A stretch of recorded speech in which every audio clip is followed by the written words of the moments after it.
Greetings from Area 51 Raceway. If that didn't get your nipples rippling, that sound of that NASCAR, I don't know what will. That is absolutely a badass sound, and I love open exhaust, and I love American V8 rumbling NASCAR. Just it stands the hair on the back of your neck. It is so awesome. So that's why I played that clip in the beginning of the video, because I wanted you to hear that sound and see that car. And speaking of that car, we are talking about Mark Thomas's NASCAR Winston Cup Series that's coming up in March. Deadline for delivering the car, I believe, is March 16th. Is what you should say there. Let me take a look there. Yes, March 16th, and the proxy starts on March 23rd. So this is the car I've chosen, which was in the video, and this is the Snap Tight Sterling Marlin number 22 Maxwell House Thunderbird. So I believe he drove this one in 91, and this is a really cool looking pick I got. I wanted to thank Harry for he gave me this kit, and gave me a couple other ones, the Snap Tight kits, and this is basically what you could use, or you could use a Scalextric one, bodied NASCAR one. The rules are all stated on there. I'll post a link in the video link describing it.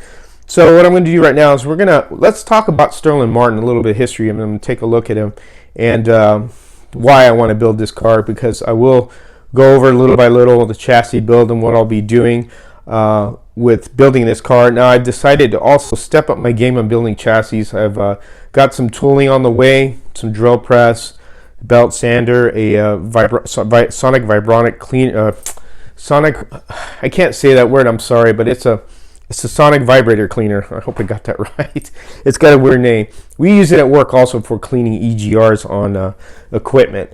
But this is a great tool to have to clean your chassis, because usually after you use acid flux, it needs to be cleaned with baking soda and vinegar. But I'm going to use this sonic vibrator cleaner and some solutions to clean everything.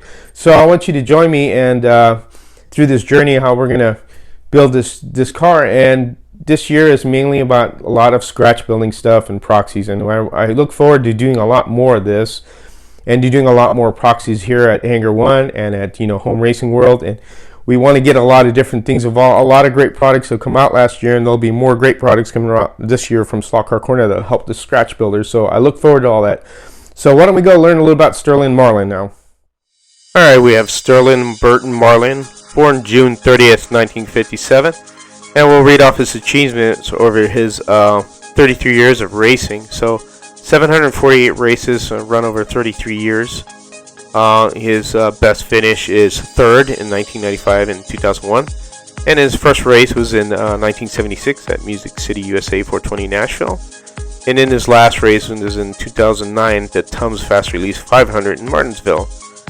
His first ever win was the 1994 Daytona 500 in Daytona, of course. And then his last win was in 2002 at the Carolina Dodge Dealers 400 in Darlington.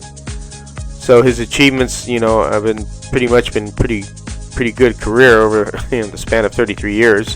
His awards are the 1983 Winston Cup Series Rookie of the Year, 1995 and 1996 Tennessee Professional Athlete of the Year, 2002 Tennessee Professional Athlete of the Year nominee, Fairground Speedway Hall of Fame in 2009, and named one of NASCAR's 75 greatest drivers in 2023. So there you go. There's a small brief history on him, and again, one of the things that he's been really unfortunately associated with is, when he was there when Dale Earnhardt passed away in Daytona when his car happened to tap his. But again, it's a racing accident. He has no fault in that whatsoever. It's just a part of what happens in racing. Race car drivers have a dangerous job, and it's just unfortunate that Dale Earnhardt was killed in that race. And of course, that actually prompted to make a lot of more improved safety features, especially with the movement of the head. So I can imagine the way that looks on film doesn't look like much, but it's enough to wiggle your head around when you have a very heavy helmet on it. So again, Sterling Marlin is real good career. This is why I picked this car. I think he's a very good driver, and that's pretty much it on Sterling Martin. So we'll move on to the next part of the video here. All right, there's a little small history on Sterling Marlin. I know it wasn't anything spectacular, and I don't have that golden voice, but I hope I pretty much read his stats. Maybe not exactly all of them. Maybe a lot of it may not be correct. I was just reading from Wikipedia because that's the only source I have, and that's what I was looking at. But I'm sure there's a lot of guys that are real big Sterling Marlin fans that probably know more than I do, or a lot of NASCAR fans that know more than I do. But I do recommend going to the NASCAR Hall of Fame. I have been there. That is a really nice place to go to visit. So if you do visit North Carolina, that would be one of the locations to go to really, really absorb the whole NASCAR field of, the sport and North Carolina in general.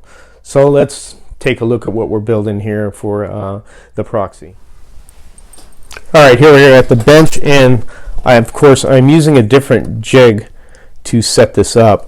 This is a jig I've had for a long time now. My other cheese block one, or how would you say the ceramic one, is messed up, so I got one on the way and I got more pins, so I'm just using this because I don't have it at the moment because I'm kind of on back order delivery. But anyways, right here what I'm using is, these will be coming out soon. These are the slot car corner setup wheels, and these are a perfect size for 3/32 axle. And as you can see, I use some axle stops, in which I got some more axle stops that I'll be ordering for these. But for now, this is fine where it's at. And basically, what I've done is I just jigged it to what I'm going to use, and I'm using the standard bracket.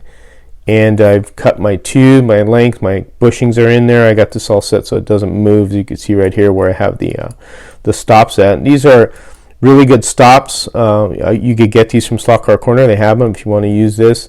And these right here are injector pins, 3/32. Those are available from Amazon if you want to get some of those to use these. Or you could use just regular axle from 3/32 axle from Slotting Plus. That'll work as well. Now I've also cut the tube in the front, and I'm using the Slot Car Corner tongue guide, or would you say the tongue plate, and that is allowed in the Proxy. And this is the motor that we'll be using for it, and that's a 17,500 Predator long can motor. That's the motor that is in the rules. And as you can see, I've got this all set up to where I have pinned this to where the body doesn't, move side to side. And you can see I have, of course, this isn't really jigged from moving, but as you can see, I got it where I want it to be. And then where I have my guide tongue plate, this is where my guide's going to be. And again, the rules state that the guide has to be within inside of it. You can't have it sticking out here. So it has to be under the car, and this is a perfect spot for it because the guide I will be using is a slot invasion guide, which is allowed. And you could use a commercial guide, but the commercial guide may come out too little bit or too big. I'll have to see when I get it done.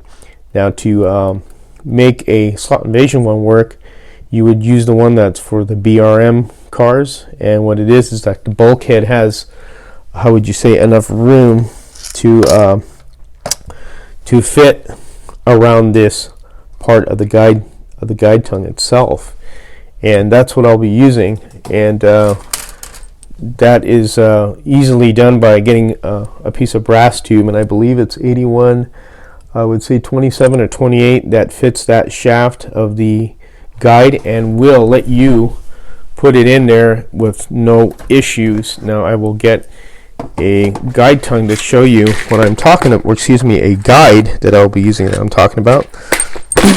And this is what I am suggesting. So this is the slot invasion, and as you can see, there's plenty of room here so that this will rotate around it. Now on the other slot invasion ones like Slot It or NSR, the bulkhead's a lot closer to this guide shaft right here, and what happens is that this will not rotate on that, and you'll have a problem. So that's why you use the ones for the BRM, and they'll say right in that they're BRM. There you go, BRM, and so forth. But or also says but that's SIS slot invasion. Excuse me, I was thinking Slot It, but it's not. It would say slot. So this is a BRM one, and what makes it, like I said, easier is that it'll be able to rotate around that excuse me, that guide tongue. Now the one to use, and I'm going to check, I believe, is this one. This is the 8128 5/32 brass tube. Let me double check. And this is a brand new one that I got because I ran out of it, and I ordered them from Slot Car Corner. Now let me see if, and again, that's not the correct one, so it'd be 8129. Excuse me. So there you go. I don't make a mistake on camera, but you know what? I don't care. I'm human like everybody else, so here we go. So it will be, correction, the 8129 So this is 3/16, and that's what this is. And you can see this fits over there perfectly. Then what you do is you put this in there and you solder it around there, and then you actually cut the height, obviously, of the tube.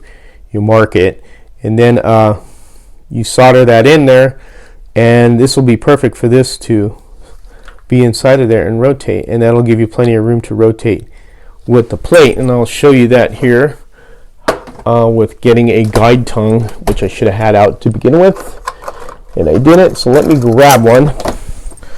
So here's your guide tongue plate, and what it is that this slips on here. When you get it all jigged up, it'll be fine. Just center it. It's fairly pretty got a little looseness, but once you get it in there, unpin it, you can do that. And this is what I'm talking about, excuse me, as I'm dropping everything. And we're going to have like that, so that's able to rotate freely. Gives you a lot of room. Now if you use the other ones, they'll be too close and they will not rotate because this bulkhead is way too close on this guide shaft. And again, I'll show you on another one that I have to show you the example of it. There's one right there that has the difference right there. So this is scratch building. You could go this route, see how much closer this is and how much further this is. So if I was to use this one, it would interfere as opposed to using this where it won't interfere. But again, you could use a commercial one if you prefer to use a commercial one, or other type of guide that you want to pick. But as long as you get this soldered on there as the the shaft holder, obviously you want this flush here, and cut to the length of this, and you'll be able to make yourself a guide shaft for this type of guide. But so that's the beginning of this first part of this build, and I haven't soldered anything because I'm waiting for some paste flux that'll be here today, and I will be soldering this probably next week, and I'll do a little progression video on what I'm doing here. But I encourage you guys to join the proxy. It's a lot of fun. A lot of these snap tight kits are available still from eBay, or you could use these Scalextric bodied cars, which are cheap, and then just strip them down with alcohol and then repaint them. And I'll show you example one that I've done, but this isn't for the proxy. I made this as just to make one, and this is the Scalextric Thunderbird, and I believe this year is allowed. You'd have to double check the rules. Let me see real quick what they say, just so this way I give you the right information. So I'm going to look over here. Just give me a moment. So the years that are allowed are 83 to 96. So this T-Bird should be covered in that. And as you can see how I made this chassis for this, and I used a Slotting Plus guide. And this is basically my own guide, made my own guide holder out of some 81, I believe is 8150. I would say actually 8151 or 8152. I can't remember what this size is. It could be a different one though, but probably 8152 is what this is. And then I was able to make my own, guide out of that. But this is 18,000 K motor on this, slotting plus gear, slotted gears and pinion, and slotting plus axles. But again, this car isn't exactly what is correct, because I believe the tires are too wide, so this wouldn't be the correct tires or anything like that. But I could always change this if I wanted to enter this. I could, because it's basically what it is. You just have to pick a livery or repaint this. You can see this has been damaged by my son-in-law. He wrecked this and then cracked that, but that could be fixed. But this is just a small example of that, what could be achieved. Obviously, it's not the right motor. A long can motor would fit in here perfectly. I could always convert this later on to something, but that's just an example there. So I hope you enjoyed this video and got kind of, excited about this, because I think this is really cool that, we're doing this, and that Mark is, doing this proxy. I think it's really cool to see everybody's builds, and it'd be cool to see a bunch of 80s to 90s style NASCARs going around the track. And again, I would get involved. Again, I'll have the links to the rules on the description of this video. So I hope you enjoyed the video and everything, and as always, you take care and